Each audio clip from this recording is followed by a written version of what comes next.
A cloaked figure stands on a rooftop under a full moon, watching, waiting. Then the chaos erupts. A short-haired boy with bare arms launches a glowing projectile into the night, chasing something that should not exist.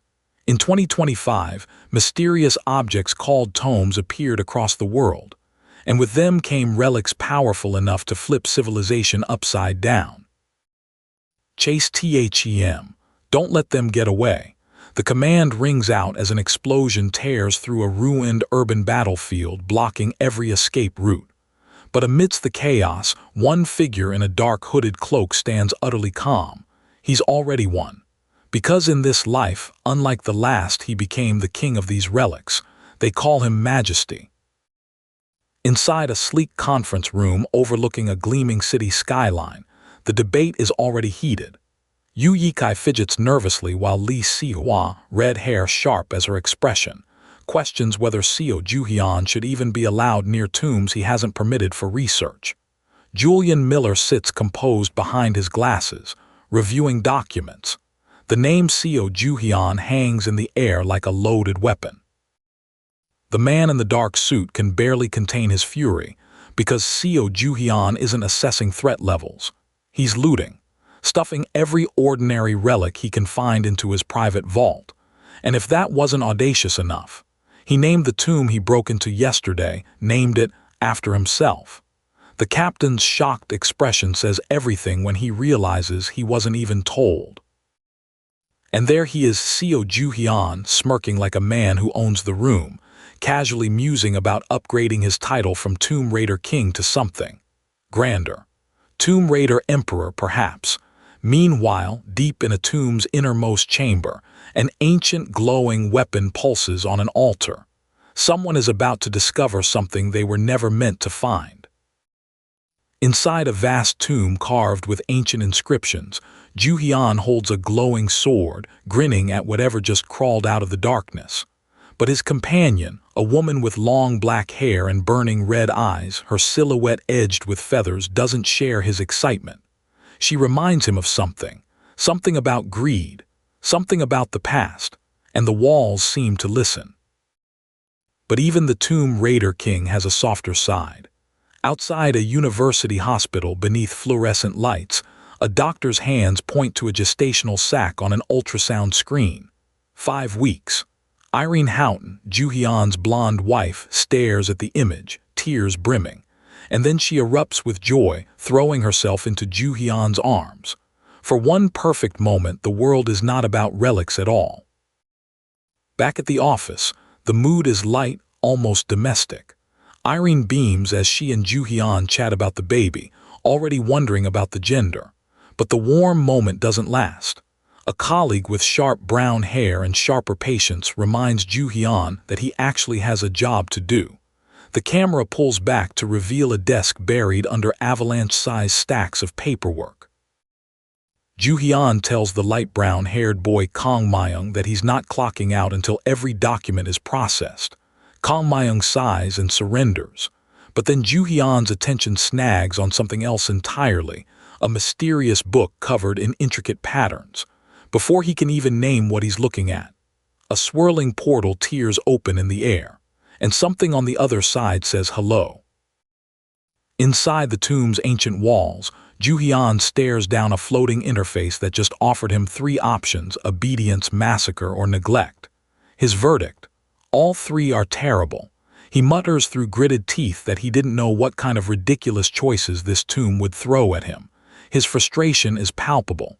But so is the sense that whatever this place wants, it will not take no for an answer. The dark-haired man extends his hand, an almost casual gesture that carries the weight of a threat. He promises regret. His eyes, reflected in close-up, carry something ancient and wounded. And across from him, a blond man in a light vest turns to leave, his shoulders tight with unease. Between them hangs a silence thick as dried blood. Something terrible happened here once, and neither of them has forgotten it. A blond boy in glasses calls out in confusion as Joo-heon disappears without a word, work unfinished, excuses non-existent. The next panel finds Joo-heon cross-legged on the floor of Valhalla Palace, his eyes intense and impossibly blue, staring at nothing. And then a small figure with dark hair tied in pigtails comes padding toward him in a navy hanbok. The evening shifts completely. The little girl looks up and whispers one word, "Dad." Joo-heon drops to his knee, disbelief softening into wonder. Could this be his daughter? She laughs and grabs his hand. But the joy shatters instantly as swirling pink energy erupts from their clasped hands. The girl's expression shifts from delight to alarm, and Joo-heon stares at the phenomenon radiating between their fingers, completely at a loss. The child's green eyes fill with tears as she clutches a golden orb, screaming that she has to be born, she has to protect him. Then white light. Then nothing. Joo-heon jolts awake in a dark bedroom, soaked in sweat, hand reaching for something that isn't there. Beside him, Irene sleeps peacefully. He stares at her, and the weight of what he just saw settles over him like a burial shroud. No appointment, no explanation, just desperation. Joo-heon rushes Irene to the hospital and the doctor begins the ultrasound until she stops, utters a confused sound. Irene's eyes go wide with terror as the doctor delivers the impossible verdict. The baby is simply gone, not miscarried, not lost. Gone. The room fills with stunned silence as three people stare at a screen that makes no medical sense. Someone already knew this was coming. A small girl with tear-filled eyes and pigtails stares out from a panel with the look of someone who understands exactly what was taken. And then, a cosmic background blooms around an ominous book bearing a glowing red symbol. A voice, cold and deliberate, reminds Joo-heon. He was warned he'd regret it. He didn't listen. Now he knows.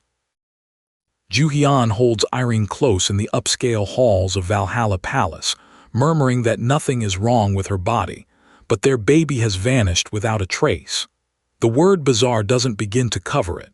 He pulls back and gives a sharp command to whatever entity he summoned next, an object resembling spinning thread, making crystal clear that this is not a social call. He needs to find his child.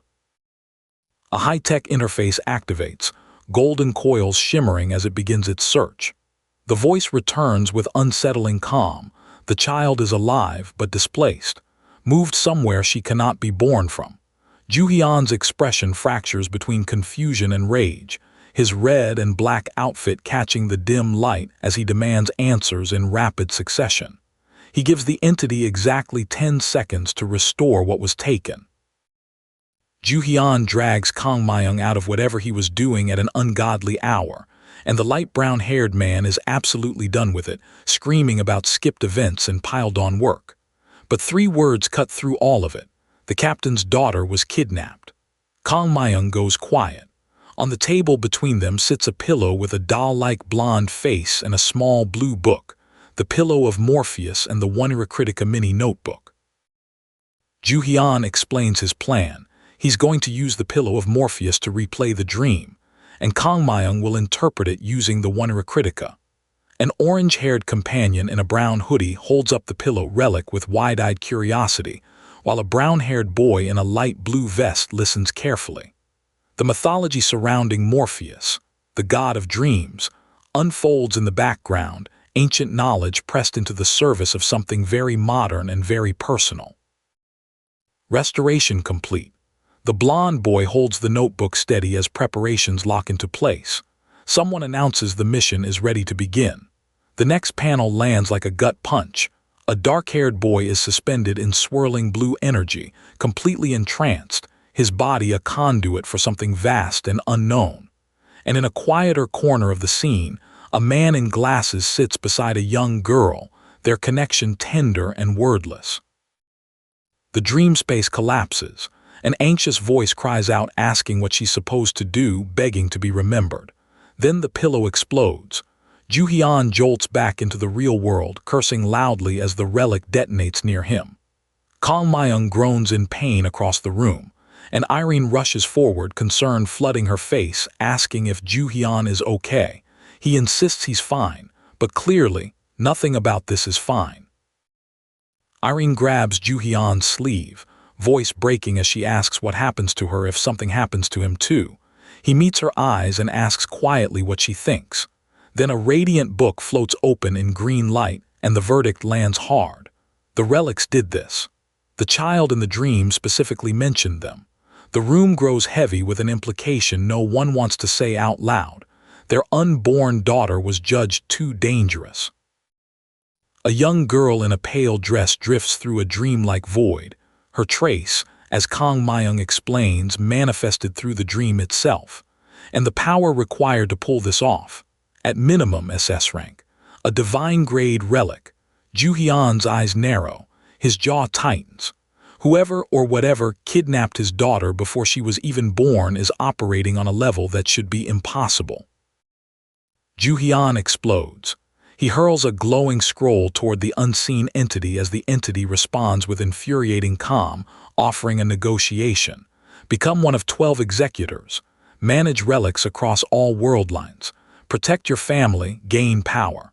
The offer sounds reasonable, but Joo-heon's expression makes his answer perfectly clear long before he opens his mouth. Nobody manipulates the tomb Raider King.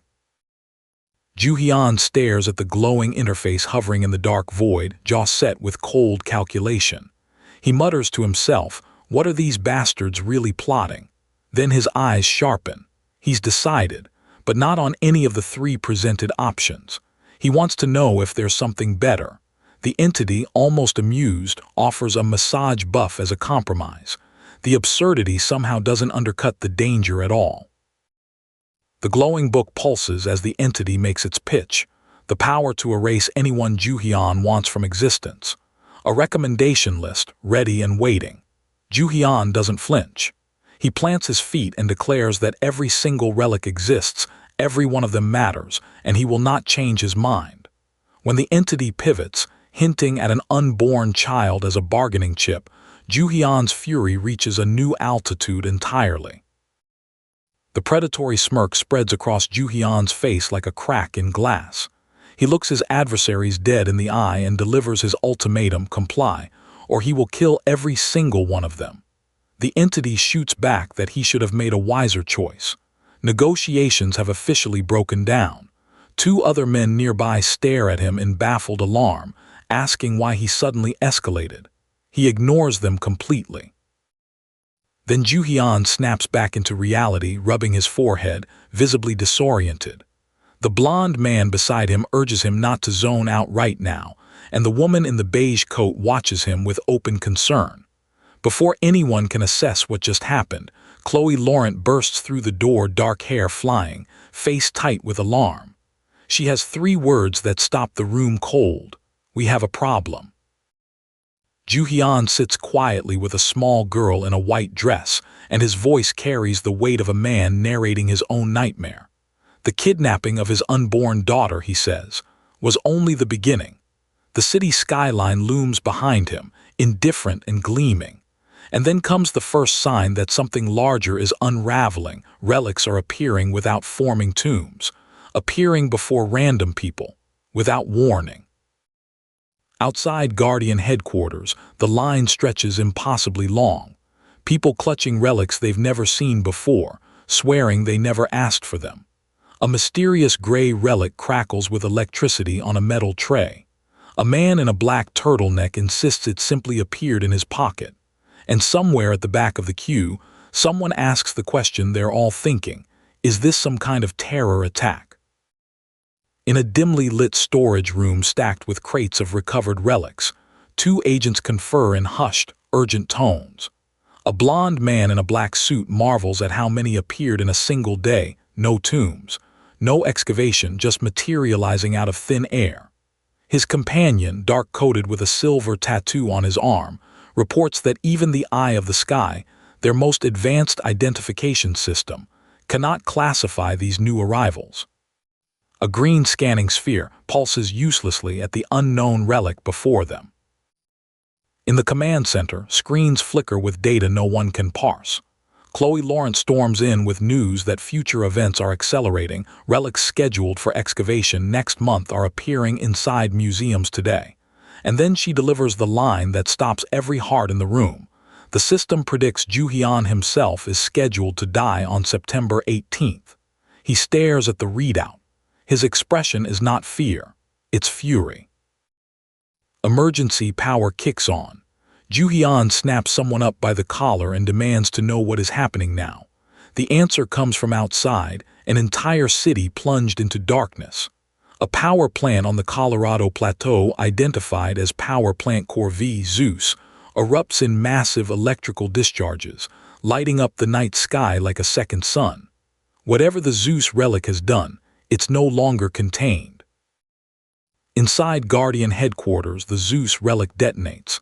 Staff scatter as the building tears itself apart around them, and then he appears, Zeus himself, chief god, SS rank, long white hair and beard crackling with raw lightning in a white toga, demanding to know where Majesty is. The bastard who humiliated him. This time, he promises, it will be different. And from the shadows, a dark-clad leg steps forward to answer. Joo-heon clears the room with a word, then holds up a glass jar containing something unmistakably extracted from a god's body, grinning like a man holding a royal flush. He reminds Zeus, whose glowing eyes are practically vibrating with rage, that this SS-rank consumable relic only goes back if he behaves. Zeus does not behave. Zeus screams, and Joo-heon's smirk doesn't move a single millimeter. Joo-heon strikes first with a surge of blue energy, a thunderclap of a punch, but Zeus shatters it. Suddenly the power dynamic inverts and the chief god's red-wreathed fist sends Joo-heon skidding backward onto one knee. His dominance ability, the one that's never failed, isn't working. Not even a flicker of effect. Joo-heon stares at his own hand in disbelief. This is the fourth anomaly, and it might be the most dangerous one yet. Zeus towers over him, declaring that Joo-heon isn't as tough as he believed and promising a lesson he'll never forget. Joo-heon gets back up, raises one hand, states calmly that he has plenty of other ways to break his opponent. He's been studying, you see, in his spare time, studying beliefs. Zeus's bravado wavers for just a moment, and then an inexplicable shower of roses and sparkles bursts across the panel. Joo-heon produces Hera's throne, an SS-rank relic belonging to Zeus's own wife, and the chief god's face crumbles. Joo-heon twists the knife, cataloging every myth-recorded betrayal Zeus committed in marriage. A pale-haired figure screams for it to stop. The tone swings from absurd to genuinely menacing as the binding efficiency locks in at 1,000%. Zeus may be a god, but Joo-heon fights dirty. Next comes the crown, Medes' god-topping wisdom, also SS rank, and with it, a myth unfolds in shadow. Medes, goddess of wisdom and strategy, was swallowed whole by Zeus himself, who feared the prophecy that her child would surpass him. From Zeus's skull later emerged Athena, fully armored, goddess of war. Joo-heon holds the relic up. His meaning is absolutely clear. He's about to do something historically poetic. The crown transforms in Joo-heon's grip, erupting into a massive armored fist of blue energy. He asks Zeus conversationally how it would feel to get hit in the skull with this particular shape, then delivers the answer himself. The impact is catastrophic. Zeus, bound and reeling, chokes out a desperate plea to wait. Joo-heon snarls, telling him to try giving birth to a lion from his skull this time. Even after the devastating blow, the white-bearded god snarls that one hit is nowhere near enough. Blue energy crackles around Zeus's down form as a restoration process begins. An ally calls Joo-heon out immediately, pointing out he could have simply placed Medes' relic on Zeus's head and been done with it. Joo-heon smirks behind his red-lined hoodie. He didn't want to be efficient. He wanted to hit someone. Joo-heon runs a hand through his hair and confirms it plainly. He wanted to hit him. His companion, a short-haired boy who has clearly had this conversation before, sighs and tells him to stop talking back and just do the restoration. Standing on the cracked stone floor of what looks like an ancient ceremonial site, a crouching figure stares into the middle distance. He is, the narration tells us, merciless toward relics, and toward gods, apparently. Joo-heon's red eyes catch the light as he grins and declares, "This is going to be fun." Zeus's rebellion has been suppressed, but nothing about the situation feels resolved. Why did the power plant suppression system fail to activate? The question hangs over a view of the facility still spitting electrical discharges into the sky above a darkened city. The answers haven't arrived, but something worse already has. Second question, what broke Zeus's seal? Was it the strange book relic? Could something like that actually exist? Before anyone can answer, another anomaly forces its way in. A screen inside the control room flickers on by itself, and from it broadcasts a shadowy masked figure in a black suit, grinning behind a white mask standing before a guillotine. Welcome, the figure announces cheerfully to today's death toll news. Current execution count 0. They haven't started yet. Every screen in Guardian headquarters is showing the same thing. Every device, every monitor. The feeds cannot be turned off. Avatars labeled as SS-class gods flash across the displays. Joo-heon stares at the broadcast with barely controlled fury, recognizing Egyptian entities in the feed and demanding to know what they think they're doing. Two office workers in formal suits go pale at their terminals. The hijacking is total, and it is global. The broadcast transforms into a judgment.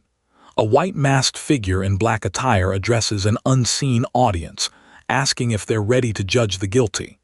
A green-skinned figure in gilded robes formally presents the first condemned prisoner, bound, gagged, struggling in a small chamber. The crowd roars for execution. The masked host grins, declares the verdict guilty, and the sinister machinery of this cosmic courtroom lurches forward. A man with long brown hair strains against his bonds, muffled screams escaping as the sentence draws near. Joo-heon watches the broadcast beside a frightened blonde boy who shouts for someone to stop this. Then the next case flashes, a man who faked starvation for extra supplies. And suddenly the crowd is calling for his head too. Joo-heon's expression hardens. Whatever this broadcast is, it's not just theater. It has the power to actually kill. On the screen, a message. Support the gods' righteous executions. And below it, a phone number that looks nothing like a normal sequence of digits. Joo-heon studies it. The light-haired young man beside him stares. Then Joo-heon decides they're calling it. The moment his companion's phone dials through, red energy swallows the room. The light-haired boy is yanked violently downward into a swirling dimensional vortex, screaming. Joo-heon is dragged in right after him. On the other side, a blood-splattered red room, menacing eye-like entities everywhere, and Joo-heon standing at the center of it all with a glowing blue energy spear forming in his grip. His guess was right. His companion scrambles backward, screaming in disbelief at the monsters surrounding them.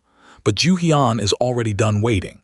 He calls this circus exactly what it is and drives his spear through the wooden barrier separating them from whatever comes next. It ends. Right now. Joo-heon squares up against the white-masked figure, the one running this twisted tribunal.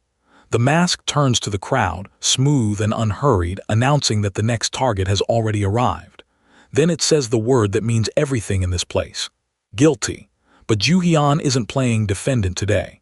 Blue electricity erupts around his fists, shards of ice crackling into existence, and he cuts right through the verdict with 3 words, not so fast. The arena erupts. A massive dark-furred creature with curling horns and a billowing cape demands allegiance to something called Creed. But Joo-heon is already moving spiky hair, blazing fists, and zero hesitation. He calls out Osiris directly. Guilty. Then he turns to Anubis, the jackal-headed god, and levels the same verdict for conspiracy. Shock splits across Anubis's face. Set, the beast-headed god beside him, snarls in fury. The gods didn't expect to be judged back. A green-skinned god smiles down at Joo-heon like he's nothing more than an amusing distraction, good effort, but not nearly enough to stop actual gods. The masked executioner agrees, flanked by golden silhouettes that radiate divine power. But Joo-heon's eyes go sharp. Something is wrong. These divine dog bastards are hiding something. His purple sword blazes into existence and he makes a decision. He's going in ready to tear them completely apart. The SS rank relic in his possession, Isis's poison fang, just became his answer. The mythological realm bleeds into reality. A falcon-headed figure, Horus, watches as a jackal-like creature with burning eyes lunges forward, snarling that no ordinary blade can touch a god. Then a blade does. Light screams through the air on impact lines. The creature roars, arcane energy whipping outward in fury. And through the chaos, Joo-heon stands in the eye of the storm, powered by something ancient and terrifying, asking a single question: is that your true name? A golden-armored figure stands over the field like he owns it, and maybe he does. He grips his glowing sword with the confidence of someone who's never lost, taunting Osiris that his turn is next. He's already cracked the jackal-headed god's secret name, Asar, king of the dead, and wears that knowledge like a weapon. The jackal god screams in denial, desperately trying to resist. And then Joo-heon's eyes land on the name that makes even him go still. Inpu, ruler of the tomb. The most dangerous one in the room. A red-skinned titan takes a blow and screams. The sheer scale of this battle is staggering. Joo-heon fights alongside a ginger-haired man who's already exhausted, venting frustration about having to restore destroyed opponents all over again. But the complaint dies mid-sentence. Two figures in red and white masks materialize from the shadows. And then, the ginger-haired man's head is pinned under someone's boot, because he was a fake all along. Someone wearing a subordinate's face to run interference. The real enemy was always watching. A red-haired figure stands over the carnage with blood on his face and a grin that doesn't belong on anyone innocent. Guilty, he says, and laughs. The dark-suited figure approaching him already knew. All the bodies surrounding them were fakes, decoys designed to mislead. Then the conversation turns to Yu Yi-ha, and a tousled brown-haired man with a calm, sinister expression repeats the name with slow, deliberate curiosity. Whatever Yu Yi-ha's role in this deception is, it just got significantly more dangerous.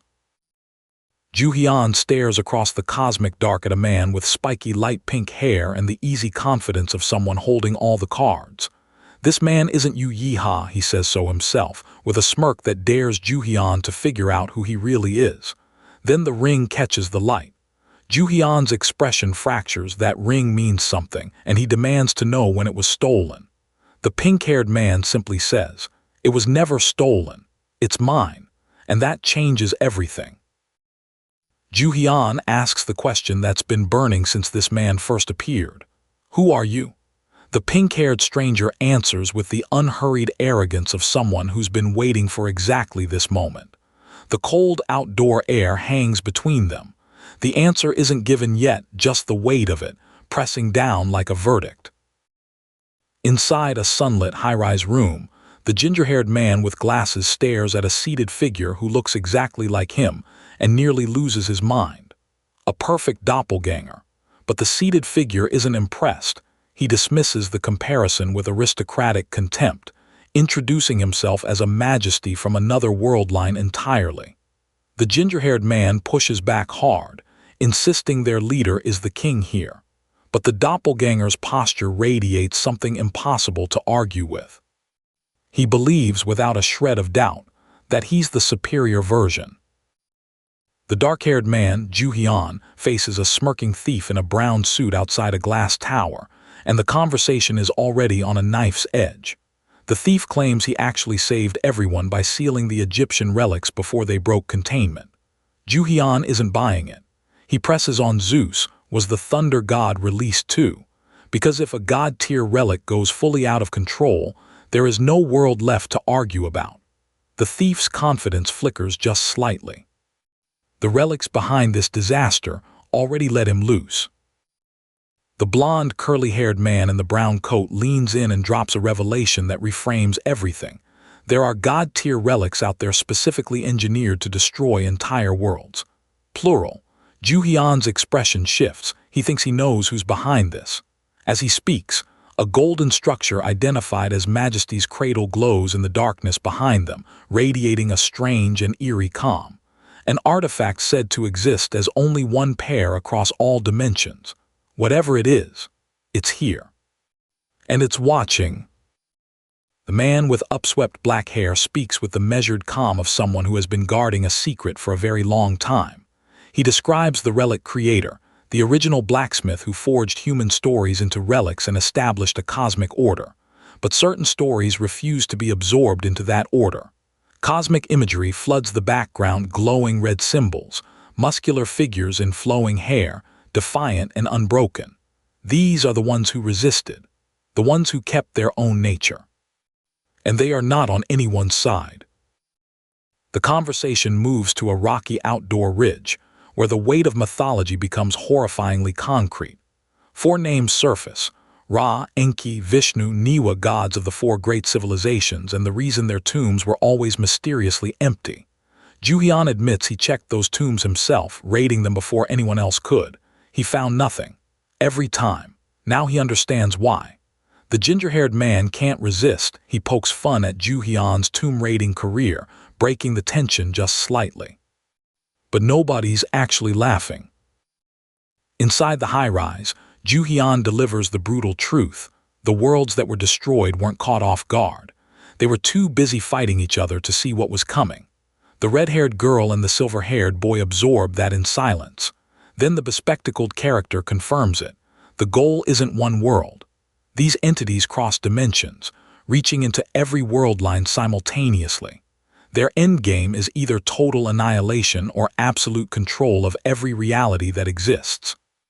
And then something falls past the window outside, and the red-haired girl screams.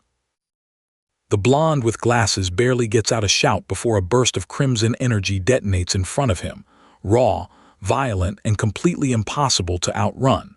Someone has been following them this whole time. Joo-heon's dark-haired companion confirms it with a curse, calling out in desperation. Akashic records, find them. A glowing book materializes Majesty's library, a repository of locations, traits, and weaknesses. If anything in existence can give them a fighting chance right now, it's this. But the red energy is already here. The records slam shut with the worst possible answer: they can't be found. The dark-coated man stares at the book in disbelief. Because these entities don't belong to this world, the Akashic records has no entry for them. No location, no weakness, nothing. A glowing red spiral begins to spiral outward from the shadows, and a disembodied voice makes an announcement that cuts through every remaining sense of hope. Let the first curse begin. Whatever comes next, the book cannot help them prepare for it. The ginger-haired boy with glasses screams the warning with everything he has. The 4 great civilizations are using that book to destroy the world, right now, in real time. His dark-haired companion barely processes it before the ominous figure cuts them off. By the time you understand, it's already too late. Then the tower rises from the page, glowing, massive, ancient, and the text inside the book announces itself. The world shall return to the silence before language was born.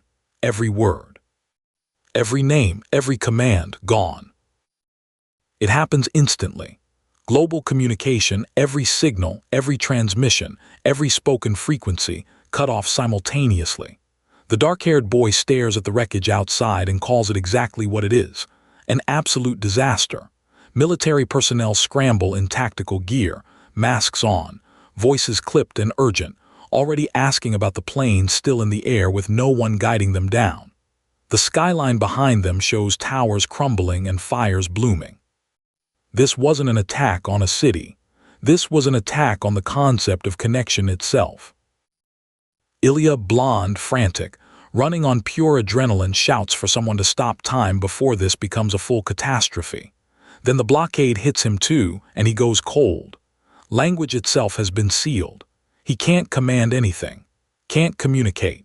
But then a dark-winged figure appears beside him with the quiet confidence of someone who always has a backup plan, and relics, the message confirms, can still be used. Ilya reaches deep and summons the relic he needs, Shakespeare's childhood pen. If words are gone, stories are not. The dark-coated man's voice tears through the chaos. He's screaming about time itself being frozen, about a Solomon decree that stopped the entire world except for the ancients. Then Furkas steps into the frame, massive, bearded, crackling with blue electricity that bends the air around him. He asks, with the theatrical patience of a man who has ended worlds before, whether they'd like to experience a world where time stands still. Blue energy detonates outward. Every timepiece in view shatters simultaneously. The question was never rhetorical. A ghostly white bird screams through the air, and somewhere below it a hooded boy screams too. Then the scene shifts to something almost surreal, a deep, calm underwater vista, a massive shark drifting past glowing wisps. And then back to reality, a dark-haired man holds a glowing tablet and says two words. It stopped. Inside a vehicle nearby, someone exhales a long, trembling breath of relief. Whatever just happened, it didn't finish what it started. For now. The word "for now" is doing a lot of heavy lifting. The white bird soars through a city that has stopped breathing. Buildings are frozen mid-collapse. Debris hangs in the air like a painting of catastrophe. The dark-haired boy stands in the middle of it all, shouting that everything has stopped except for them. They're the only ones still moving in a world turned to stone. Nearby, the red-haired girl and a blonde boy holding a small creature watch the stillness with eerie calm, as if they've seen something like this before. The silence is total and terrifying. A narrator's voice explodes with praise. The disaster was stopped, bonus points awarded, celebration imminent. But the man holding the glowing red book doesn't look like he's celebrating.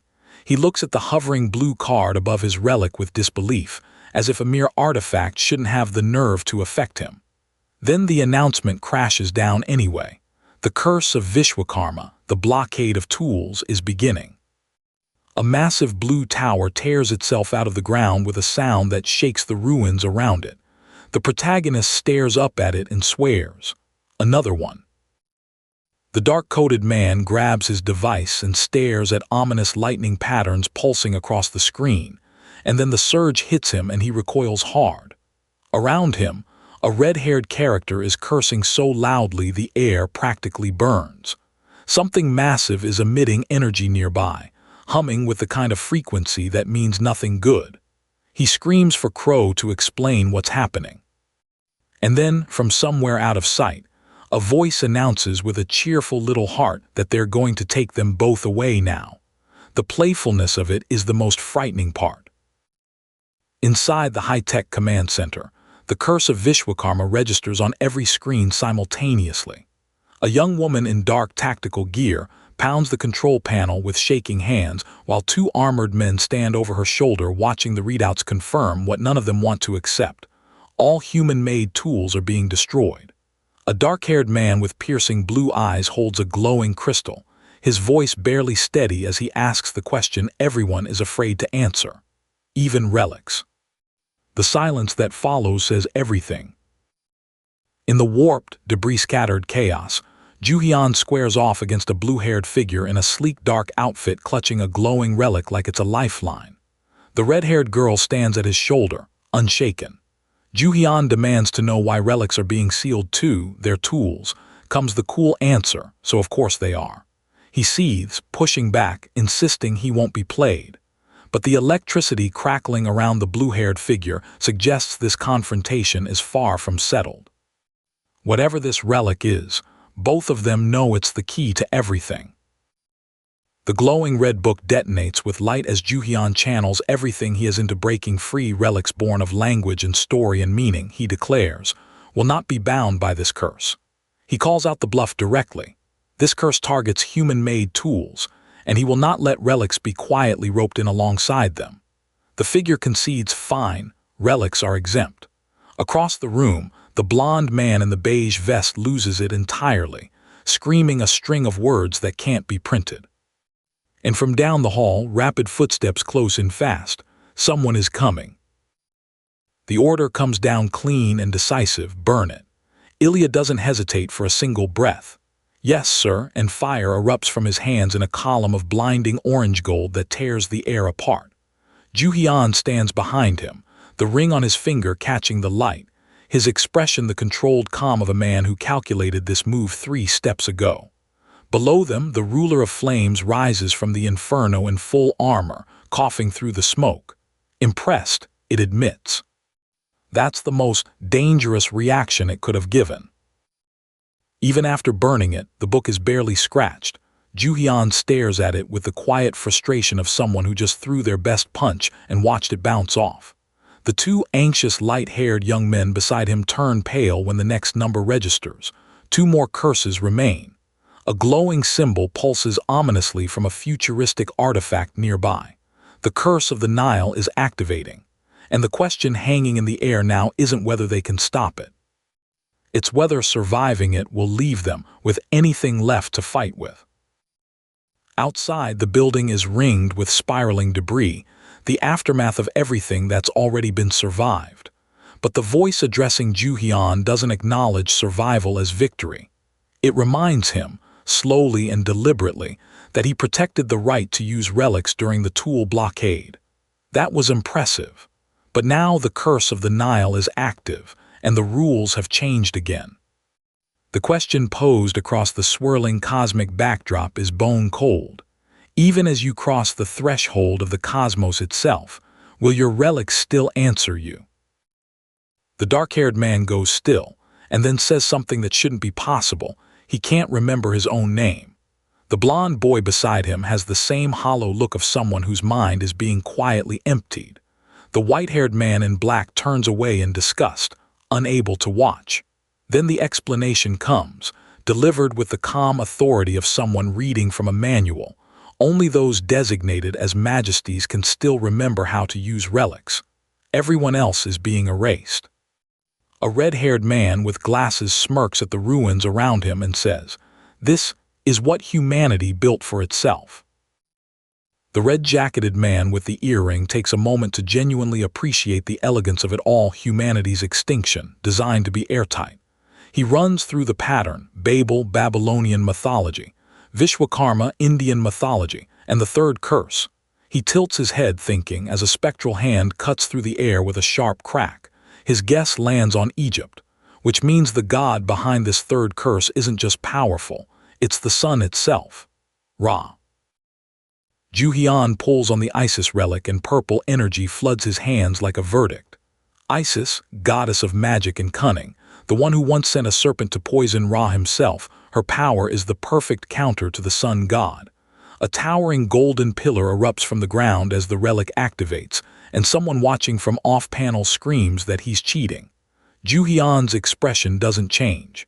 He doesn't dignify it with a real response. He just fires. Purple blasts tear outward in every direction, and the chaos that follows is absolute. The tower doesn't just fall, it disintegrates, stone and light scattering in every direction as Joo-heon's attack connects. Someone screams no in absolute desperation as the structure comes apart. Then the readout confirms what the rubble already shows. The curse of the Nile has been neutralized. Ra's true name damaged. His power dispersing. The silver-haired and red-haired characters watching from the edge of the debris field exchange a look of disbelief. 3 curses thrown at this world. 3 times Joo-heon has answered, but the red-jacketed man said there were 4. One of the reddish-brown-haired young men lets out a laugh so relieved it almost sounds unhinged. He finally remembers how to use his paintbrush relic and immediately uses it to mock his companion mercilessly, crumpling a page in his face. The absurdity is almost welcome after everything. Then the camera finds Joo-heon standing apart on a rooftop, surrounded by the city's glowing red symbols, hands in his coat pockets looking at nothing. Quiet. And then someone says his name. Seo Joo-heon. The full name like a summons. The man with spiky black hair and blue eyes stands alone on shattered ground, his dark cape moving in a wind that doesn't exist anywhere else. Glowing runes cover the earth around him in every direction, the residue of power too large to fully contain.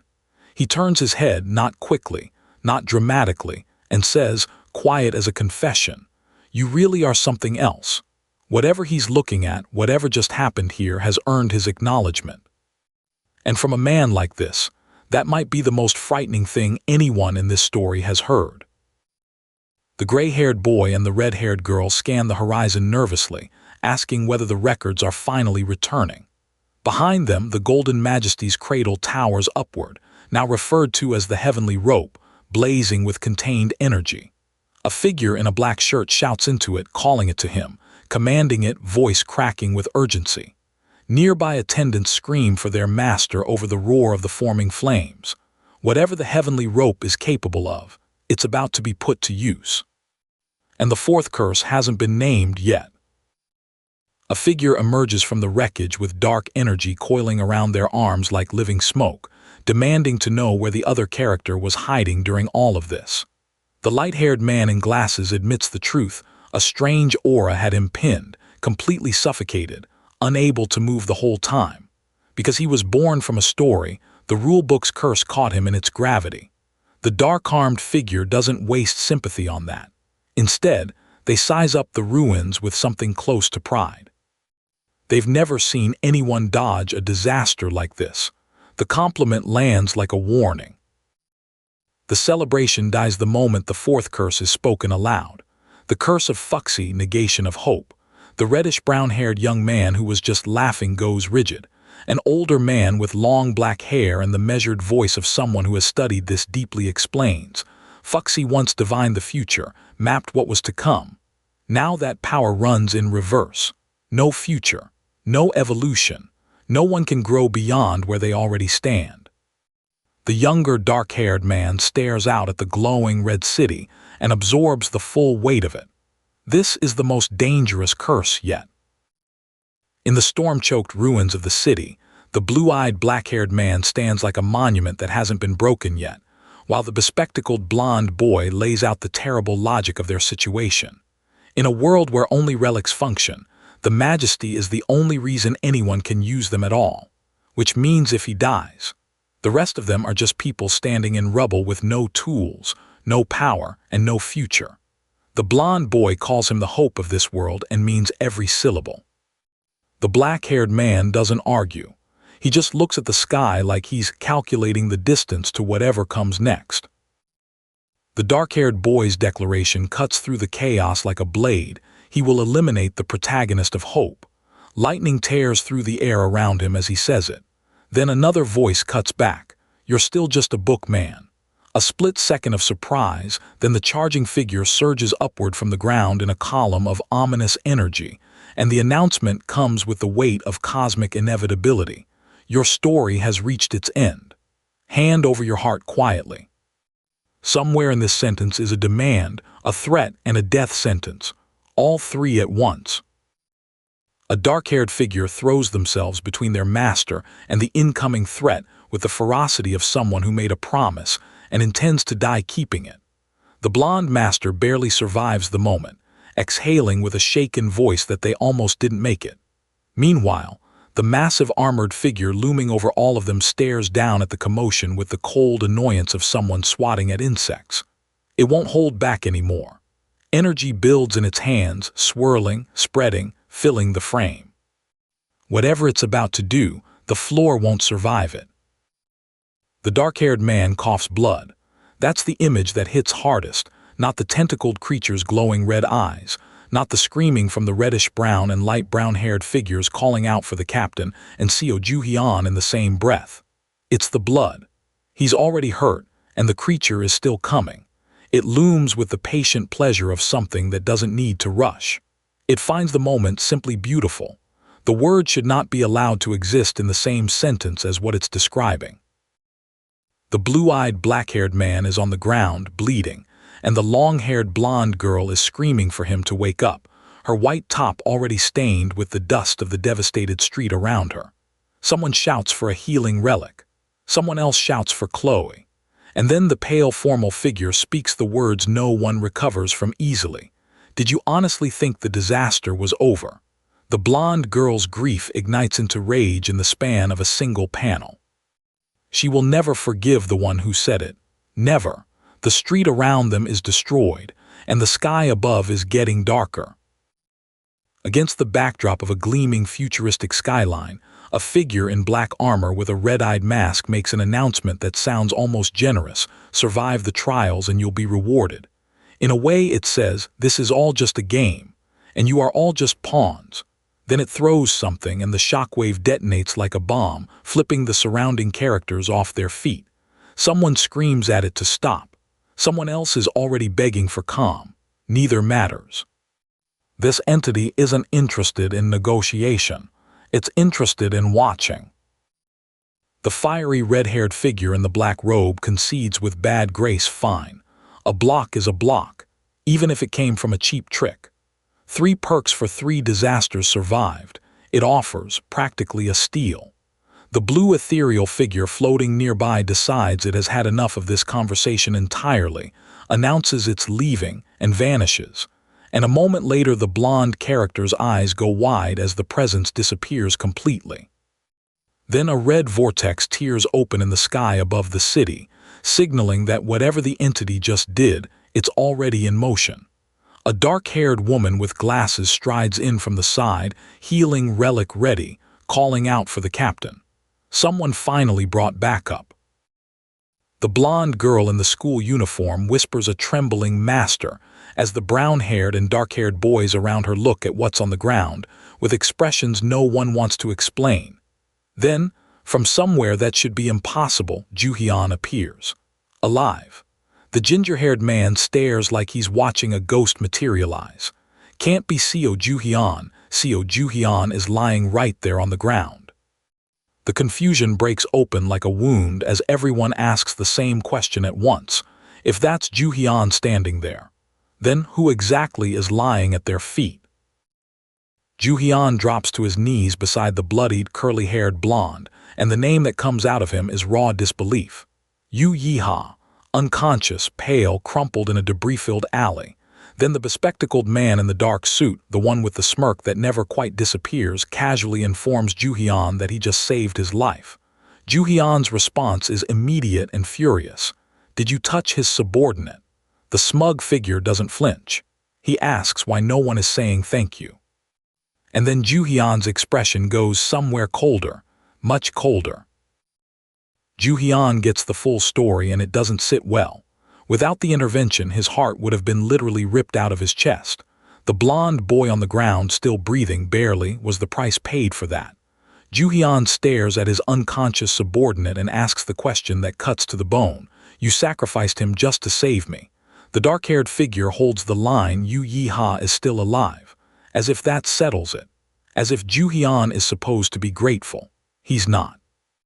And the bespectacled figure in the background, still smirking, still watching, hasn't explained anything about what he really wants yet. And then, Joo-heon is staring at a cup of instant ramen, not metaphorically, literally. The blonde man is holding it up, declaring that Yoo-yeeha's soul is right here, stuffed inside a bland-flavored cup noodle.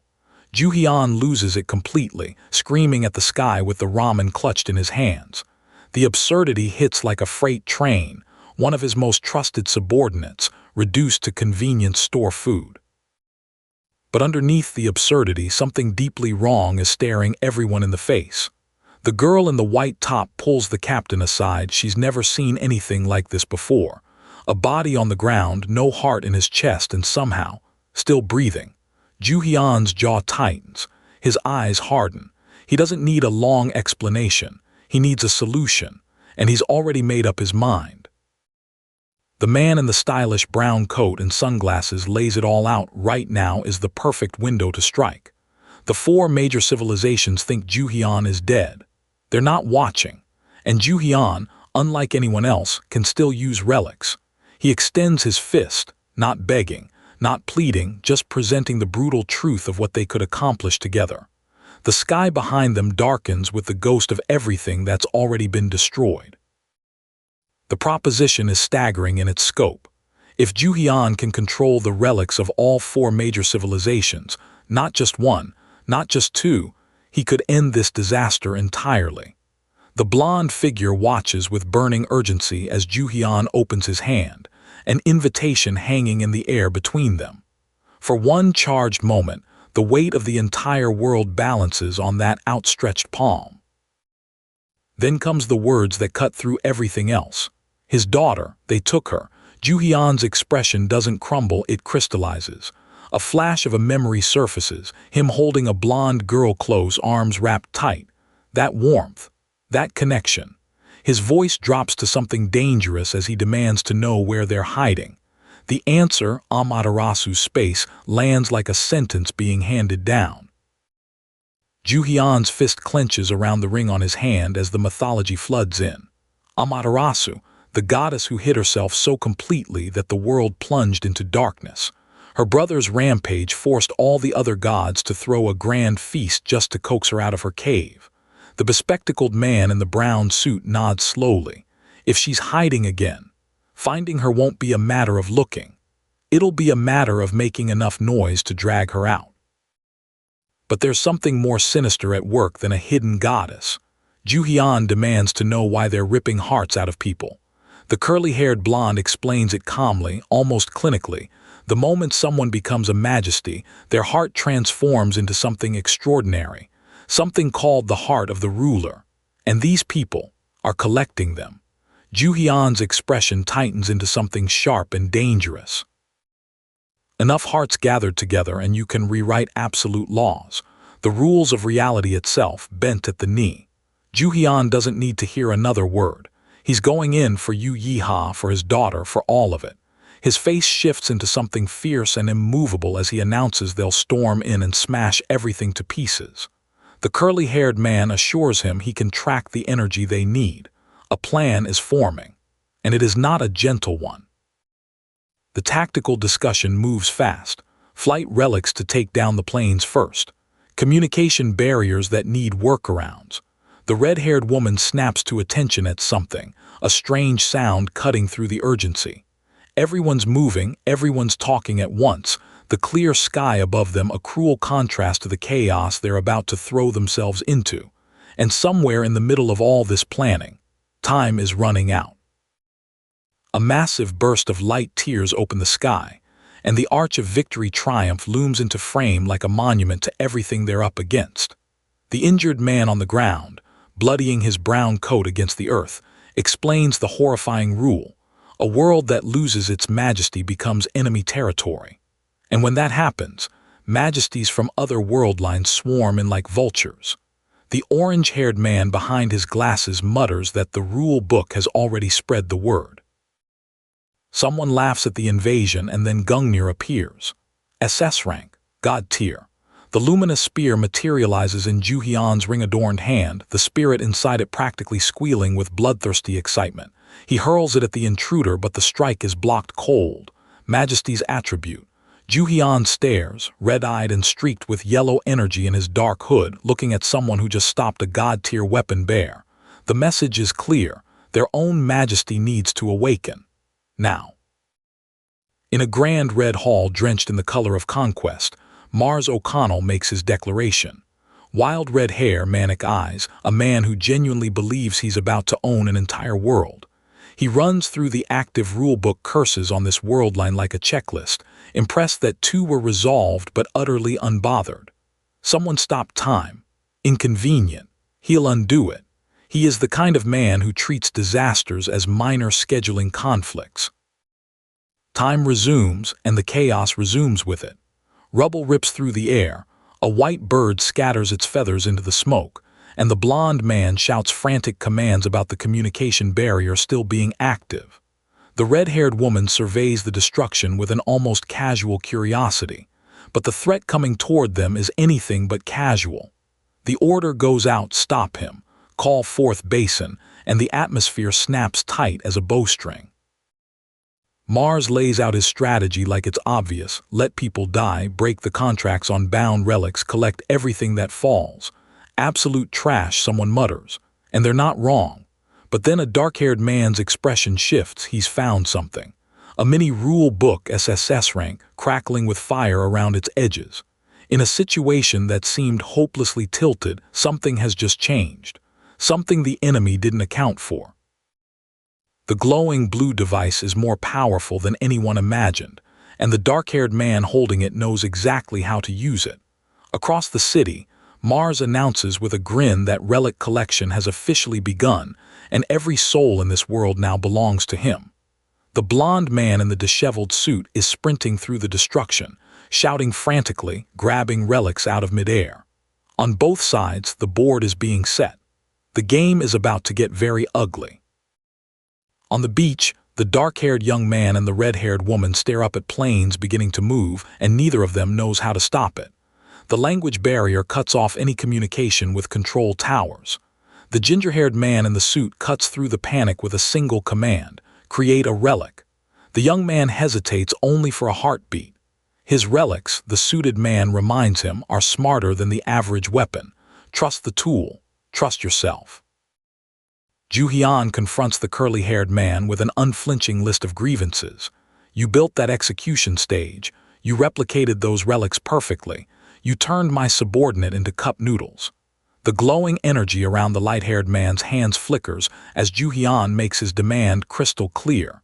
You caused this mess in my world, and you are going to fix it. There is no negotiation in Joo-heon's voice, only the cold expectation of someone who always collects what's owed. The dark-haired man smirks and produces exactly the right answer. He has a story, not just any story, the Tower of Babel, an ancient passage about the moment all languages divided, all peoples separated, all unity shattered. He instructs the group to build a relic from that passage alone, not from the catastrophe that followed, just from the cause. They're going to reverse the curse of Babel itself. The audacity of it is almost funny. Almost. The team gathers in a semicircle on the open street, a body still on the ground behind them as they work through the strategy. The blond boy with glasses nods. It's a solid plan, almost impressed despite himself. Joo-heon raises the glowing blue device and calls out the command, manifest. His expression is serious and absolute. Around him, the anticipation is almost physical. Something massive is about to be created from a very old story. The relic is finished, but the celebration dies fast. On the sandy beach, the dark-haired young man learns the problem immediately. You need the right conduit to activate something this powerful, a religious person, someone connected to the divine. The group glances at each other in tense silence. And then, almost reluctantly, one name surfaces. They do have someone. Whether that someone is going to like being volunteered is another question entirely. The confident young man in the red and yellow outfit isn't waiting for anyone's permission. He waves off the awakening conversation entirely. He's a dream specialist now, and he has plenty of dominance to work with. The bespectacled man reacts with surprise as a relic activates, light flooding the arena in a surge of magical energy. The young man's posture screams reckless confidence, and in a situation this dangerous, reckless confidence might be exactly what's needed. The sky over the city tiers open with purple light, and a single declaration rewrites the rules of existence. One unified language, not just for humans, for relics, majesties, animals, every living thing. A building blazes with brilliant light as the relic activates, and two figures throw their arms up in stunned elation. Then the confusion cascades. A woman clutching a dog stares around in bewilderment, suddenly understanding things she was never supposed to understand. The soldier with the light brown hair freezes mid-stride. He can understand them now. Every word. He and his dark-clad companion exchange a look and immediately move. Across the street, the blond boy in the black shirt staggers slightly from the effort of what he just pulled off, and his brown-haired companion stares at him like he's not entirely human. A monster, they call him. Meanwhile, the furious red-haired figure in the fur coat erupts. Whatever this new reality is, she did not ask for it. Back on the beach, the dark-haired young man hears what sounds like thunder rolling in, but this is no storm. The red-haired man in the elaborate coat explains it with the clarity of someone who has thought about this deeply. History is written by the victors. The Arch of Victory is the perfect monument to that lie. But this relic they've created, it erases that division entirely. No conqueror, no conquered, just existence, unified and equal. In the streets below the towering buildings, voices rise together in defiance. We are equal, we are all the same. And then Mars O'Connell explodes. His Arch of Victory is malfunctioning, its power draining away because that relic depends entirely on one thing, the separation between conqueror and conquered. Strip that away and the whole structure collapses. The dark-haired man smirks at his furious opponent. The relic, he announces, is now useless. Mars screams. This war is far from over. Mars doesn't fold. Dark red energy erupts from his palm as he summons his allies, people who have been waiting for exactly this call. From another dimension, a figure is dragged through with dark energy coiling around them. The spiky blonde man with glasses stares in dawning horror, asking the question no one wants confirmed. Did he just summon fighters from another world? The air turns electric with dread. Mars came prepared for exactly this kind of resistance.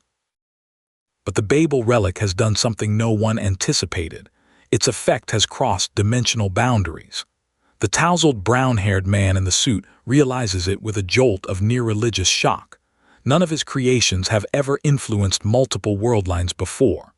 The armored figure with the red-horned helmet shouts in alarm from somewhere impossibly far away. A relic built from one ancient story has just rewritten the rules of cross-dimensional communication. The invasion just got much more complicated. At the beach, chaos takes on a new shape.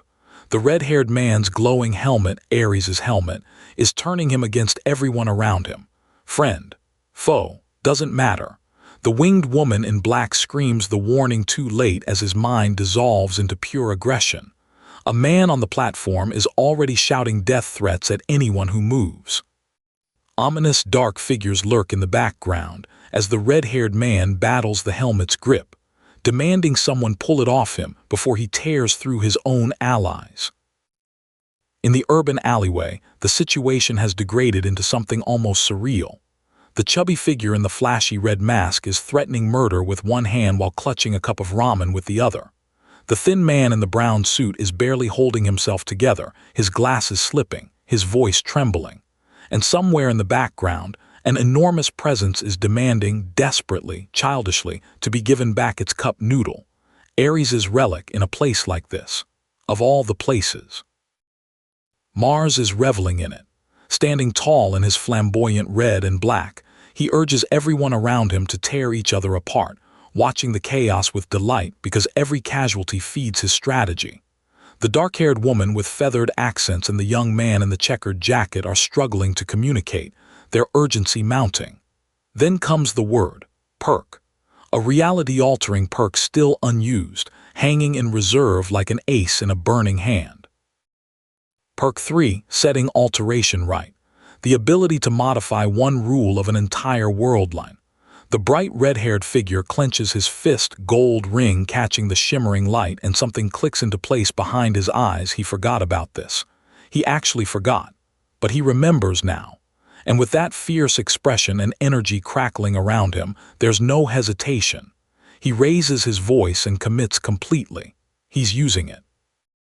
The world explodes in rainbow light. Not metaphor, actual blinding, shattering, reality-bending color erupting from a single point of activation. The sound is enormous. The declaration rings out across the chaos, setting alteration right, activate. In this one moment, a rule of this world line is being rewritten by sheer force of will. Everything stops. Everything holds its breath. And then the change hits.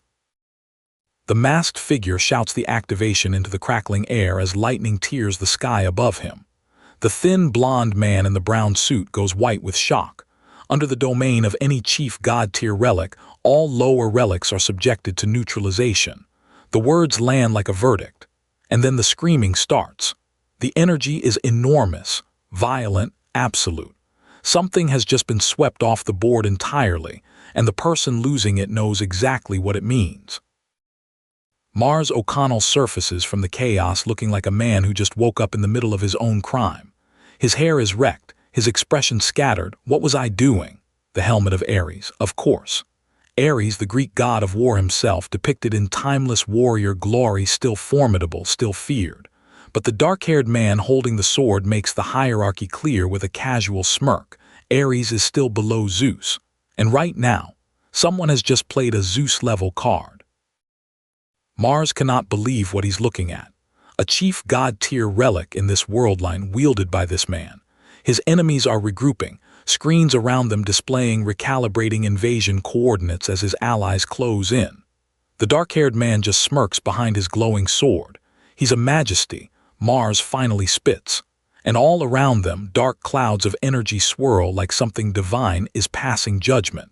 Someone nearby urges a tactical retreat. No one on the winning side is moving.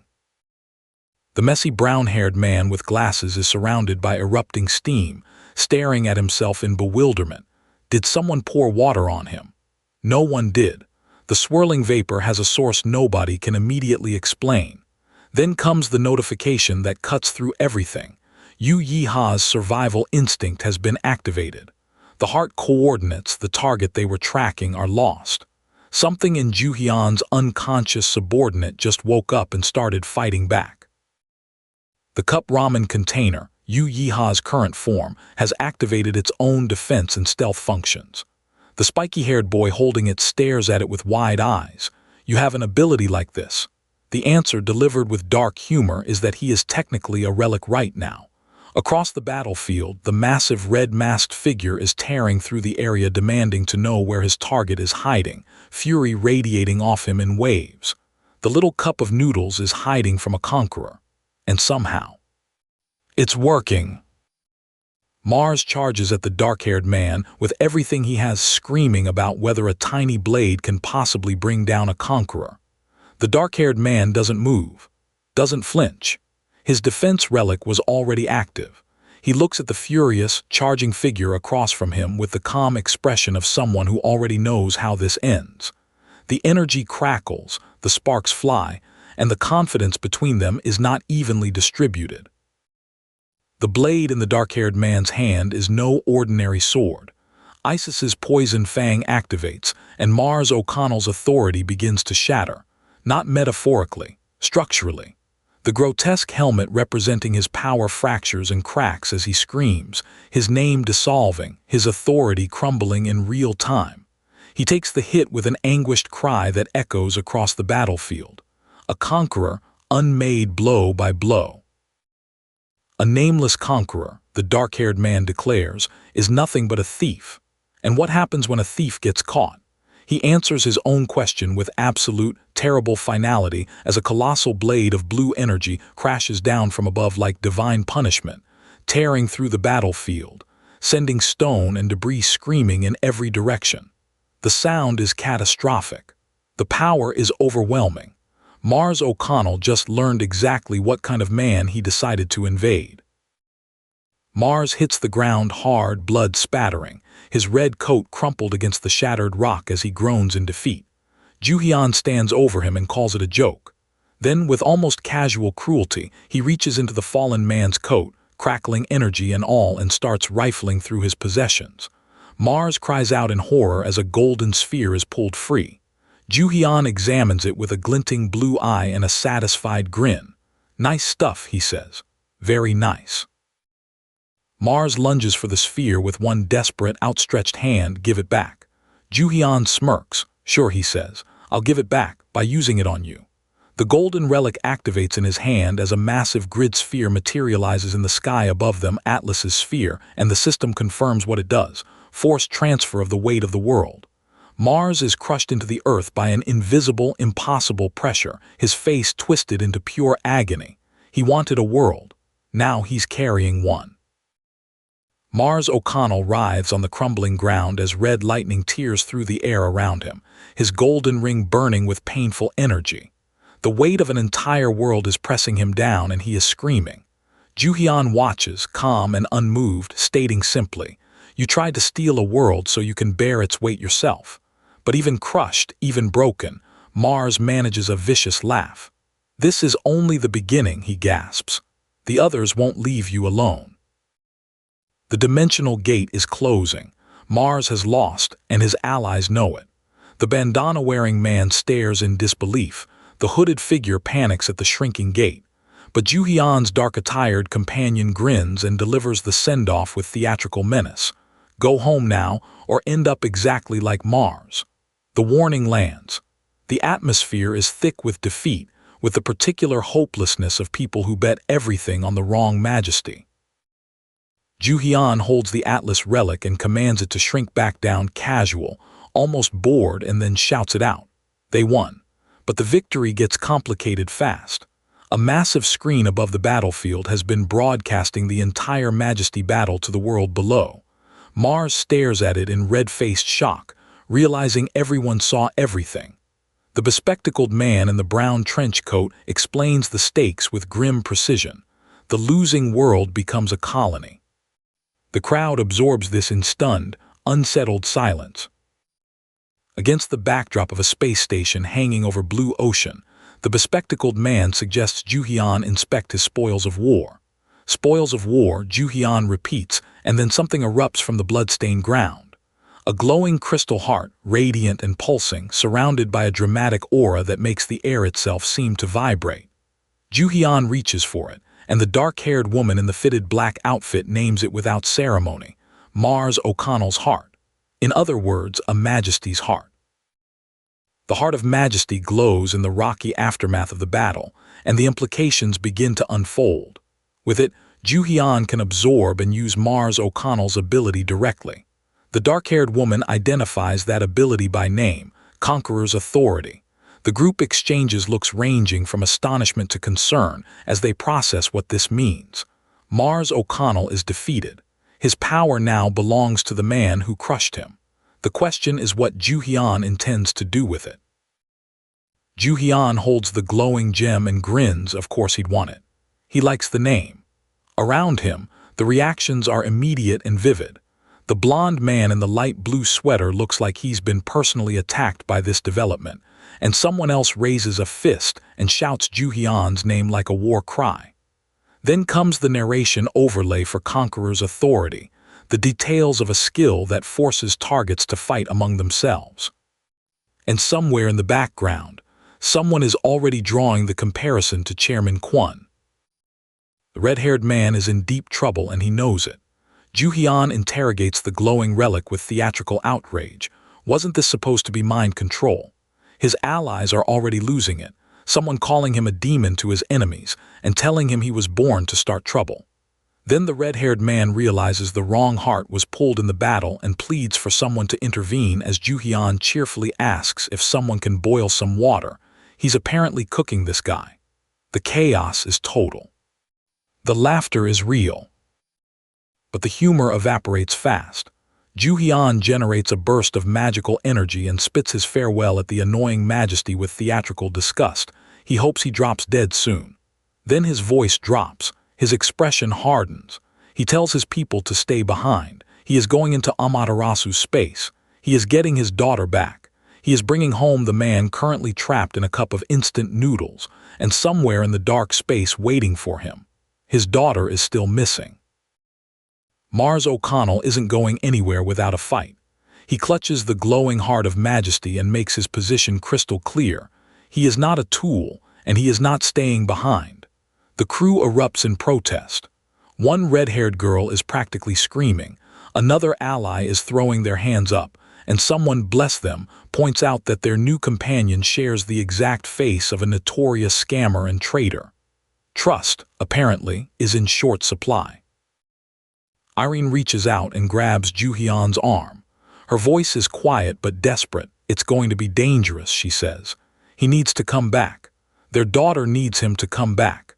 Joo-heon looks at her with that unshakable calm he always carries, the kind that somehow makes you believe him even when the odds are impossible. He tells the others their job here is just as critical. He needs them to stay and protect this world line.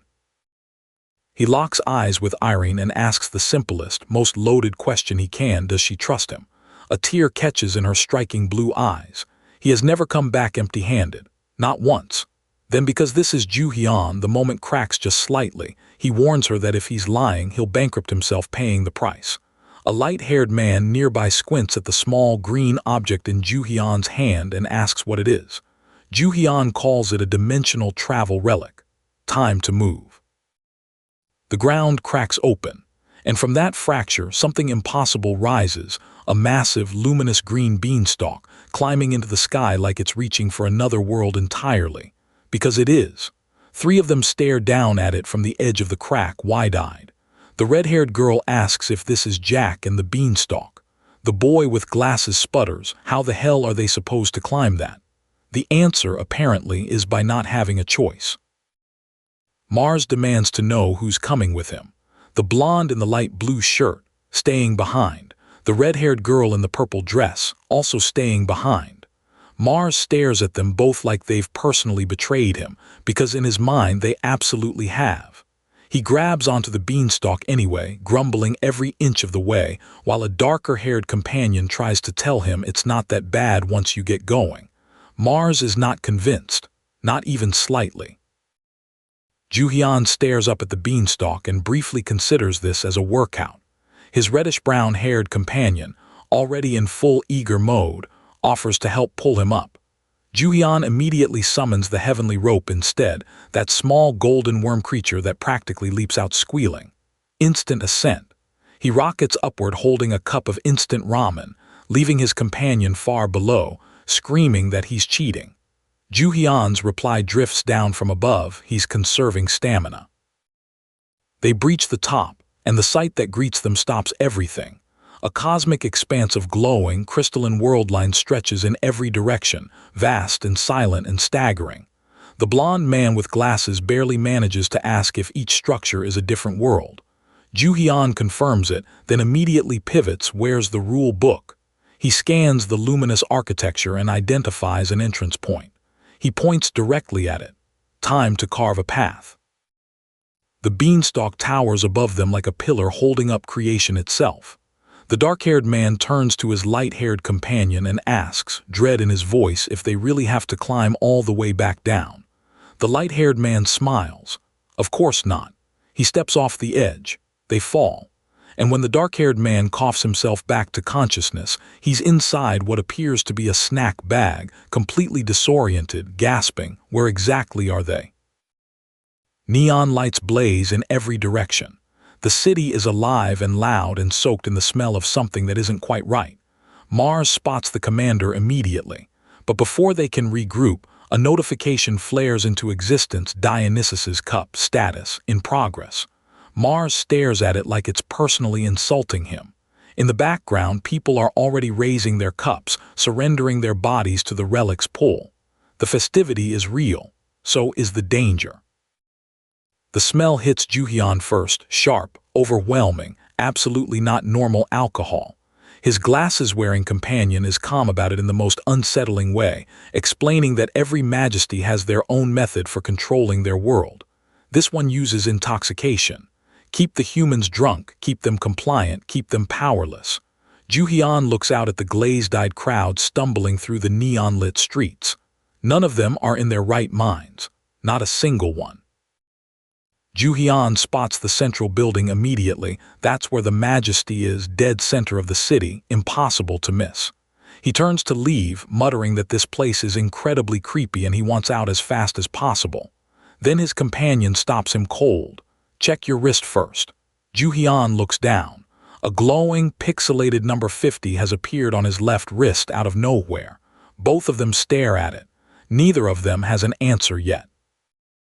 The small orange companion floats beside Joo-heon and repeats it, check your wrist. Joo-heon doesn't understand why until he does. The glowing number 50 pulses on his wrist with a resonant sound, like a clock that's already started counting. He pulls his arm up, eyes wide, and demands to know what that mark is. The question hangs in the air, because whatever it means, it isn't good. Mars rounds on the blonde-haired companion and demands to know why his madness gauge is already so low when he hasn't even done anything yet. The blonde sputters 50. Mars launches into an explanation, clinical and urgent. The red number on the left wrist is madness, the blue on the right is sanity. Lose enough sanity and you stop being a person entirely. You become an NPC. No will, no choices, just nothing. The blonde calls it terrible. He's not wrong. Joo-heon glances at his wrist and the number staring back at him is 99. 99.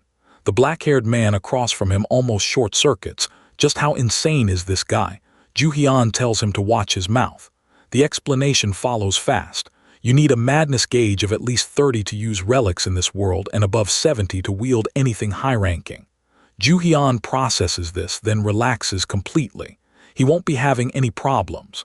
Now, let's go find this world's majesty. Joo-heon blinks at his wrist. The number dropped, on its own. He didn't do anything, he was just standing in the street. His light-haired companion explains it with the patience of someone who's already accepted this nightmare. The city itself drains your sanity. You get drunk just by breathing the air. Joo-heon's expression shifts from confusion to something sharper. This entire city is a trap, and they're already inside it. Joo-heon watches the number on his wrist tick downward and his voice climbs. Why is his dropping so fast? The small orange creature floating beside him threatens to boil him in alcohol, which somehow makes everything worse. Then the smell hits harder than before, cutting through everything, and Joo-heon recoils. That odor, the alcohol soaking the entire city, is actively accelerating the drain. He refocuses fast. They need to deal with this smell before this city turns him into something unrecognizable. Mars turns to the blonde-haired companion, the one who shares the face of a forger and a schemer, and gets straight to the point. They need a relic to neutralize this alcohol stench, and they need it now. The companion, despite his low madness gauge, still has his majesty's innate power for relic creation. Mars suggests something dramatic, heavy rain like Noah's Ark to wash the whole city clean. The companion stares at him. Did he just ask for another high-tier relic? Mars tells him to scale it down. Just make it local. The reddish-brown-haired boy with the round glasses focuses through the lenses and announces it's done. He holds up what he's created, a black umbrella. For Noah's Ark, everyone stares. An umbrella. The dark-haired boy urges them all to get under it quickly as the clouds above deepen and darken. The white-haired boy in the black vest is genuinely bewildered. How does someone even memorize the Noah legend in enough detail for this? Apparently, it doesn't matter. The rain is coming. The rain that falls is not ordinary rain. It's purple. Heavy rain of judgment, A tier. The notification confirms it as the downpour begins stripping madness and sanity from everything it touches. Joo-heon huddles under the umbrella, utterly confused about how this is supposed to help. Elsewhere in the city, a massive, muscular figure stumbles into the rain and absolutely loses it. He was just getting a good buzz going, and now his head is splitting open. The plan, chaotic as it is working. Joo-heon grins through the chaos and orders the rain to pour harder, wash it all away, sober everyone up. The crowd's reaction is immediate and violent. Someone points at him and screams that he's behind all of this. Someone else is already closing in, furious about the drinks being stolen by the rain. A man in a suit and glasses watches the brawl ignite with a wide, delighted grin. A sword fight. Fantastic. Bring it on.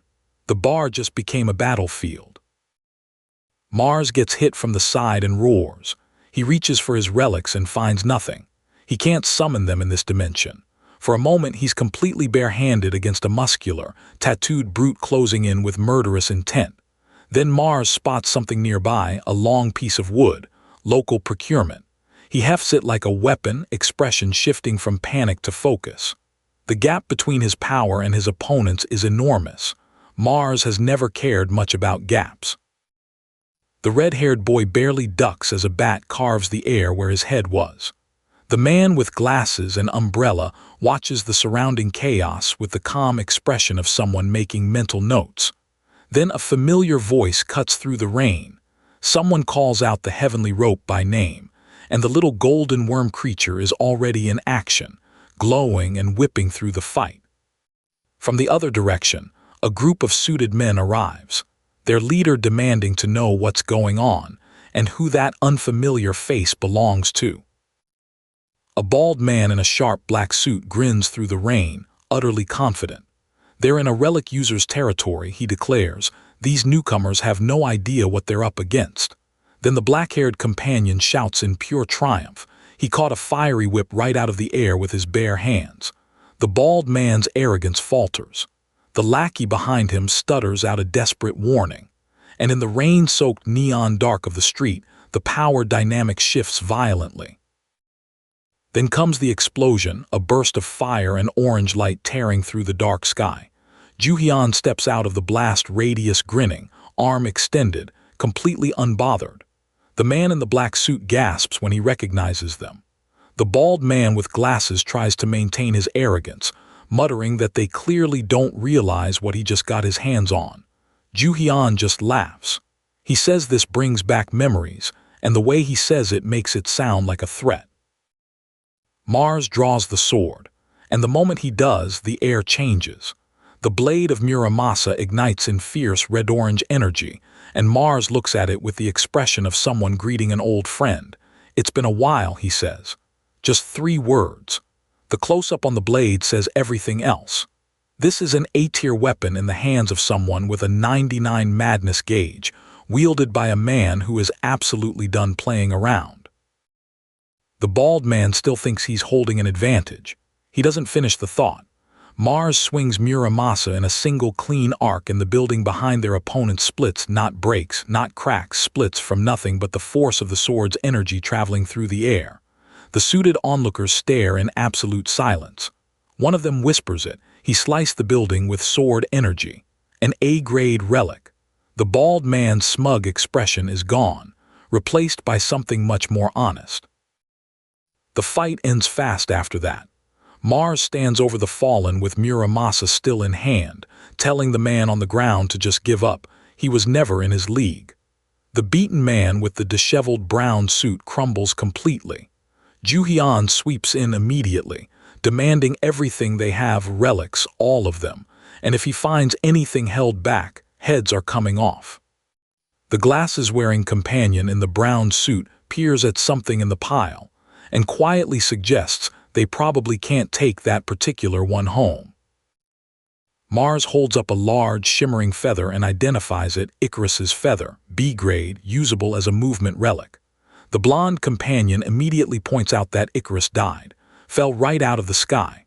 Mars shrugs it off and tells him that people who only chase high-end goods don't last long. You have to appreciate small things. Then the blonde's eyes fix on something else entirely. A golden coin gleaming in the dim light. His expression shifts. He holds it up. "This one," he says, "is different." A massive explosion lights up the background as Joo-heon examines the golden coin with that particular gleam in his eye. His companion tells him directly and clearly that it's dangerous and should be thrown away immediately. Joo-heon did not listen to a single word of that. "Heads or tails," he announces and flips it before anyone can stop him.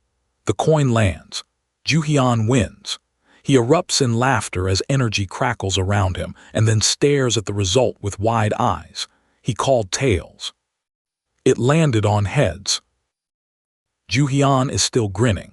His companion is already begging him to stop being reckless. Then the city shakes. Somewhere nearby, an explosion, deep and resonant.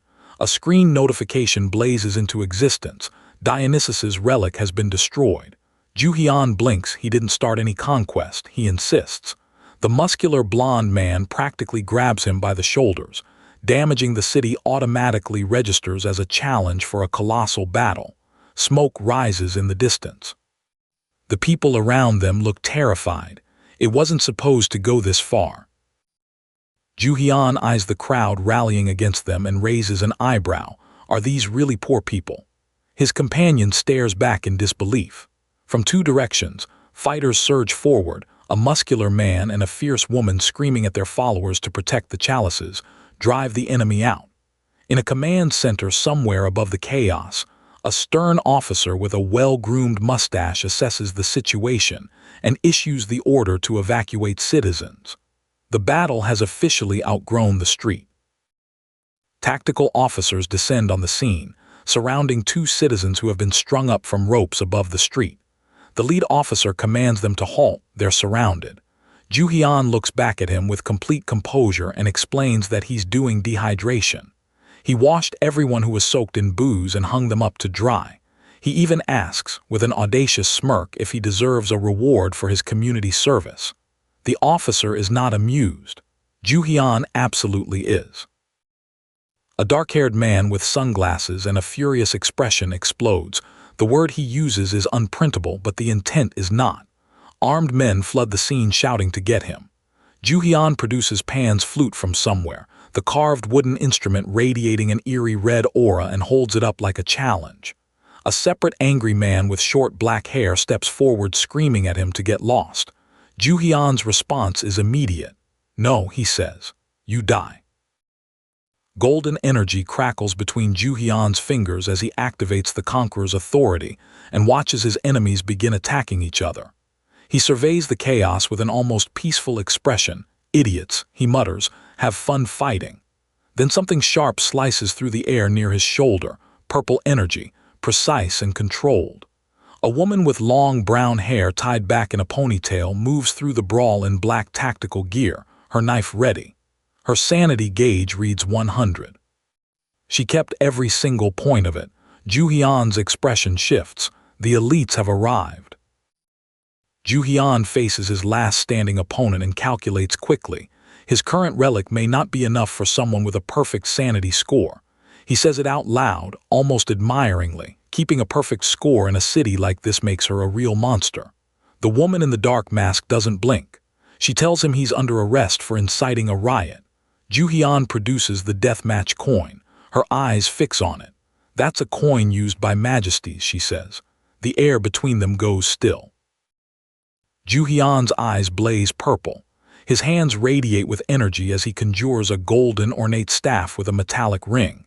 He produces the coin and lays out the terms, settle this with a flip. Make your choice. The ninja-masked figure and the suited man beside her watch in tense silence. Joo-heon holds the coin up, that glow in his purple eyes steady as a flame. Heads or tails.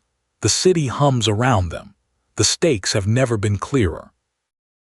The masked woman with the blonde ponytail stares at Joo-heon, his purple eyes, the glowing coin, the absolute certainty in his posture. She makes her choice. Heads. The word drops quiet and firm from behind her mask. Whatever happens next, she's committed to it. Joo-heon doesn't flinch. He just smiles, that specific smile that never means something simple. The coin is already in the air. The blonde fires a burst of purple energy and calls victory. She holds up a hero-grade relic, her wrist gauge reading 91. She won the flip. Joo-heon looks at his notification. Sanity value dropped.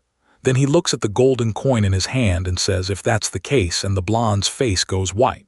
Because what she's holding is a real death match coin. The kind majesties carry. And Joo-heon erupts in golden flames and keeps smiling. That means he's majesty level. Joo-heon holds up the coin and says he has a great feeling about it. He'll keep betting. His companion with the spiky blonde hair and glasses points out the obvious flaw. Without relics of his own, only one of them can actually fight. Joo-heon tells the masked woman he's lying without even blinking. She responds with a flat huh, and somehow that reaction suggests she's exactly sharp enough to be dangerous. Joo-heon flips the coin again. His expression is unreadable.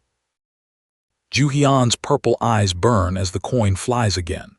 The woman in tactical gear fires another surge of energy, then shouts in horror as her thread snaps, her control unraveling.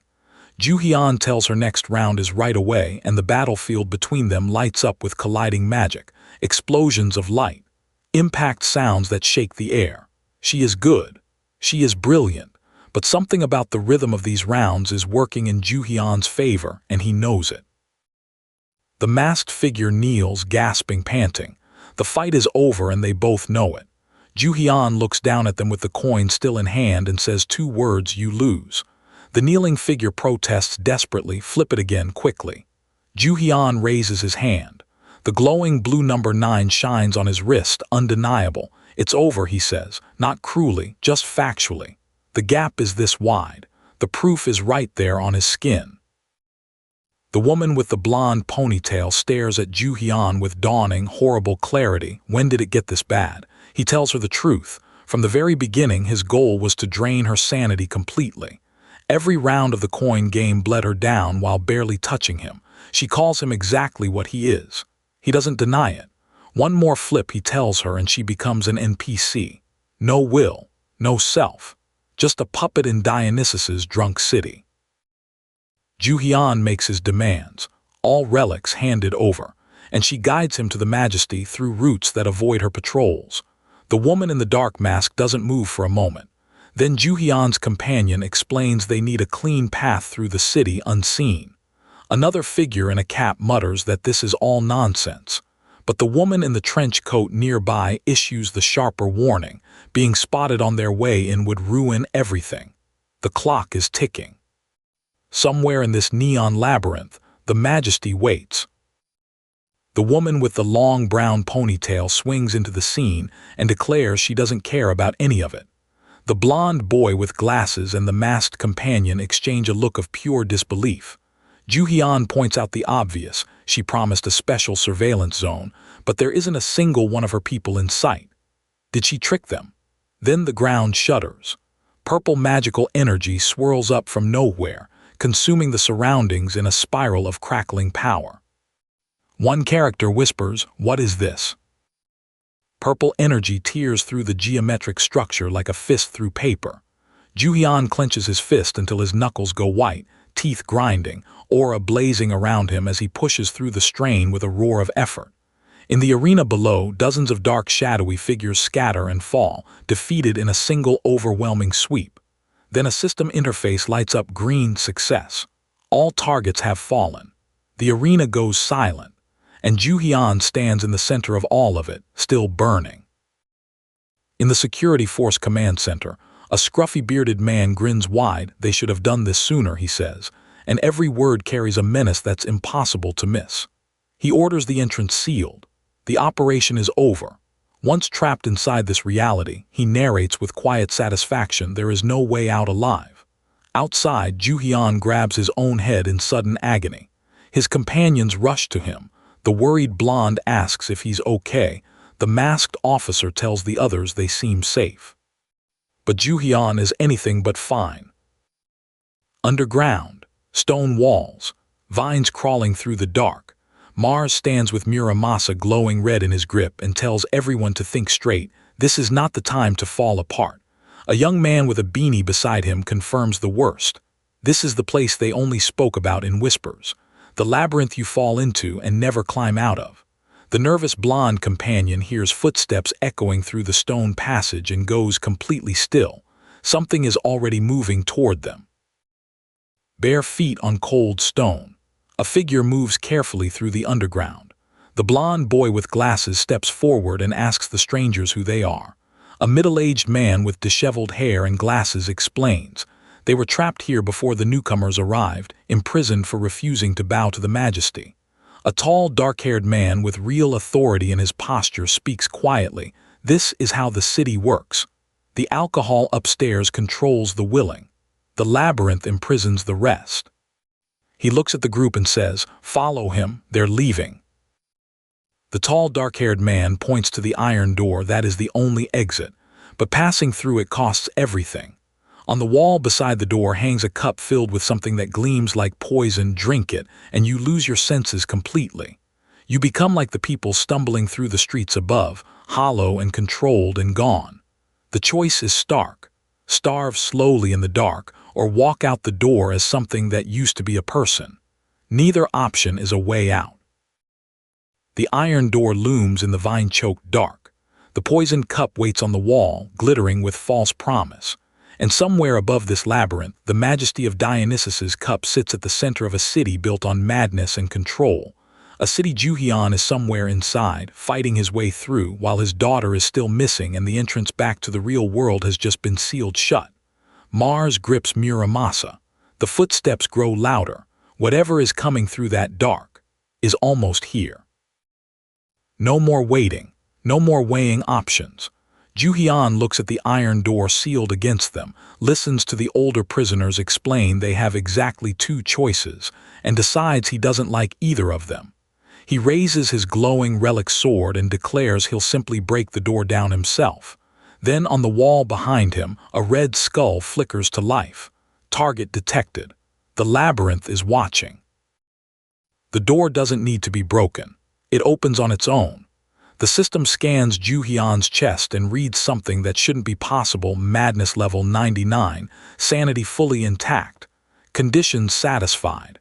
The guards watching the monitors can't believe what they're seeing.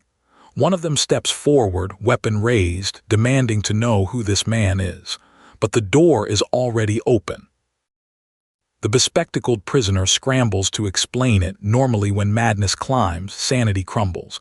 That's how the system works. That's how it's always worked. But Joo-heon shrugs it off, says he's a foreigner, maybe wired a little differently. In the security control room above, officers slam their fists on desks, furious and panicked, demanding answers for why the door just unlocked itself. Joo-heon doesn't wait for their answer. The door is open. They're leaving. The commander behind the monitors has heard enough. He calls it impossible, calls Joo-heon a freak, then snaps the order, activate every trap, wake the second heart, send it straight at them. In the vine-choked passage below, Joo-heon and the others move carefully through the dark. Then the thorns begin to move. A slithering sound fills the tunnel. Something is coming alive around them. The vines strike fast. 1 second they're moving through the passage, the next, the plants are grabbing, squeezing, choking. A cloud of purple mist rolls in behind the vines, reeking of something rotten, and the sanity gauge on Joo-heon's chest ticks down 5 points in an instant. He curses, hacks at the vines with his sword. His ally shouts at them to keep moving. They can't cut their way through all of this. A sound echoes through the dark. Not the vines, not the gas, something deeper, something deliberate. Then Treacherous steps out of the shadows, horned, enormous, wearing a grin that hasn't seen anything surprising in a very long time. He stares at Joo-heon with genuine curiosity. This man walked through his labyrinth at madness level 99 and didn't lose his mind. Treacherous has been down here a long time. He has never seen that before. Treacherous stops grinning and starts giving orders. Unseal the wine casks. Show these humans what real liquor tastes like. The barrels burst open and a wave of something vile floods the air. The sanity gauge drops just from proximity to the stuff. Characters double over, crying out in shock and revulsion. This isn't ordinary alcohol. Just breathing the mist of it is enough to start unraveling a person's mind. The chaos erupts all at once. A grotesque figure laughs as his allies tear through the room. One of Joo-heon's companions clutches his head, screaming that his mind is breaking, the liquor's mist doing exactly what it was designed to do. A massive dark-furred beast swings with brutal force, blood scattering across stone. Joo-heon grips his sword, jaw tight, and mutters that he didn't want to use this move. But he has no choice now. Treacherous squares up to Joo-heon directly, gray skin, red mane, the supreme confidence of something that owns this place and knows it. He calls himself the king of the labyrinth. Joo-heon stares back and tells him to watch his mouth because he's already a king himself. A beat of silence. Then Treacherous' expression shifts from contempt to amusement. He produces a coin. Between kings, he says, let's make a wager. Joo-heon smiles. He needs time and this game might just buy it. 6 cups of wine sit on the table. 1 contains poison. 3 rounds, 2 cups chosen per round. The rules are simple and the stakes are absolute. Joo-heon's companions hover nearby, pale and barely breathing. Treacherous leans back with sparkling yellow eyes and the relaxed smile of something that expects to win. Joo-heon studies the cups without blinking. 6 cups, 1 death, and the king of the labyrinth controls this board. Joo-heon lays out the logic coolly. He risks his life once. Treacherous risks his life once. Fair trade. Treacherous bristles at the implication of cheating, snarling that he takes alcohol and games more seriously than anything. Behind them, someone is visibly shaking, too terrified to speak. Joo-heon nods unbothered and asks to confirm. He picks a cup and drinks first, right? Treacherous grins. The game begins. He lifts a golden cup and drinks. His companion lunges forward in horror, screaming at him to stop, but Joo-heon has already swallowed. A tense silence. Then the verdict arrives, not poisoned. Treacherous laughs, says luck is on his side. His companion nearly collapses with relief. But the way Joo-heon sets the cup down, calm, measured, almost bored, suggests that luck had very little to do with it. The room detonates into panic. Someone with orange, curly hair and glasses screams that the captain drank the poison, the wrong cup, the fatal cup. Voices pile on top of each other in disbelief. No one survives a full cup of that. But the dark-haired man with the chalice just smirks and tells them to keep watching. He doesn't look like someone who made a mistake. He looks like someone who knew exactly what he was doing. Treacherous' face twists into fury. Joo-heon didn't drink 1 cup. He drank all 3. Every single golden cup drained back to back.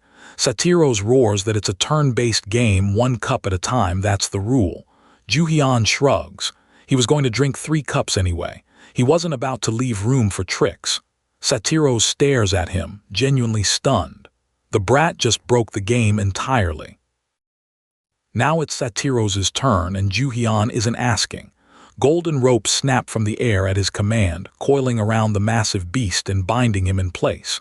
Satiros thrashes and screams as Joo-heon calmly tells him to drink.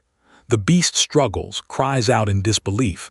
There's no way he survives this, but the ropes hold, and whatever is in that remaining cup, Satiros has no choice but to face it. Metallic arms crash to the ground. Purple liquid splashes across stone. Satiros, the guardian, the king of this labyrinth, the creature that imprisoned hundreds, has been defeated. A young guard stammers in disbelief, barely able to form the words. He beat the owner of the labyrinth in a drinking game. Joo-heon straightens up, looks around the shattered chamber, and announces it simply. Labyrinth cleared. Outside, the city glitters. The news travels fast. Somewhere in a purple-lit chamber, two subordinates in dark suits bow deeply before a regal figure with long blonde hair and elaborate golden robes, Dionysus. They report what has happened. Satiros defeated, the labyrinth's prisoners escaped. The subordinates tremble and beg forgiveness. Dionysus doesn't rage, doesn't panic, just lifts a goblet of red wine to painted lips, takes a slow sip and murmurs that it's amusing, then snaps long red-nailed fingers. The response comes swiftly. A blond man with striking green eyes issues the order in a casino. Go, handle the intruder. A figure in a long black coat turns, and the words that come back are quiet, almost reverent, if that is your command. Somewhere nearby, two men in black sit among towers of poker chips, relaxed and unhurried. They look like men who have done this many times before. Whatever Dionysus just sent toward Joo-heon, it isn't Satiros. Joo-heon and his companion emerge from the labyrinth and land directly inside a lavish casino, and apparently that's fine, because the spiky-haired man with glasses is already excited about it. He pulls out a new relic called the Roulette of Fate and announces they might as well test it. Joo-heon stares at him. They just escaped a death labyrinth, and this man wants to gamble. The roulette begins to spin before the argument is finished. The wheel lands on madness. The companion points this out as a warning. Joo-heon grins, says it probably means jackpot, going mad with joy, and shoves all his chips in anyway. Everyone around the table reacts with a mix of alarm and disbelief. Then the wheel settles. The chips stack up. Joo-heon throws both fists in the air and shouts that he won, in a casino built by a god of chaos. The king of relics just beat the house. His companion insists it was pure luck. Joo-heon insists it was the relic. They're bickering, grinning at each other, already reaching for another round, and then the wall behind them explodes. A column of fire and pressure blows through the ceiling, the cheerful casino atmosphere shredding in an instant. One moment, laughter and poker chips. The next, absolute chaos. A figure in black with slick-back hair materializes at the roulette device, declaring that an unauthorized user has triggered it and punishment is being executed. The roulette detonates, lightning tearing through the casino in every direction. People scatter and scream. Joo-heon's companion in the gray suit coughs through the smoke and debris, trying to understand what just happened. Joo-heon holds the small, glowing roulette piece, deadpan. They hit a dud. They triggered destruction mode. Something else is attacking from above. The black-haired man goes rigid as the realization hits. This isn't the roulette. This is external interference, a separate force descending from outside the casino entirely.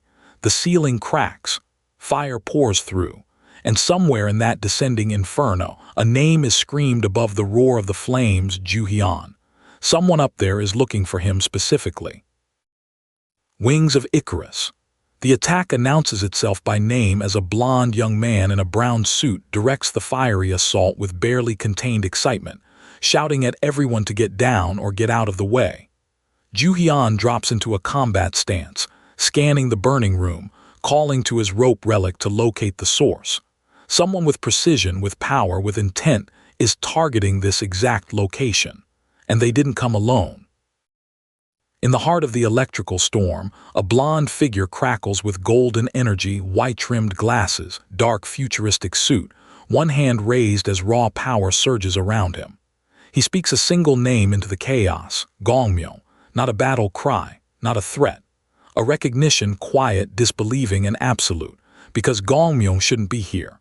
And if he is, then everything Joo-heon thought he understood about this fight just changed completely.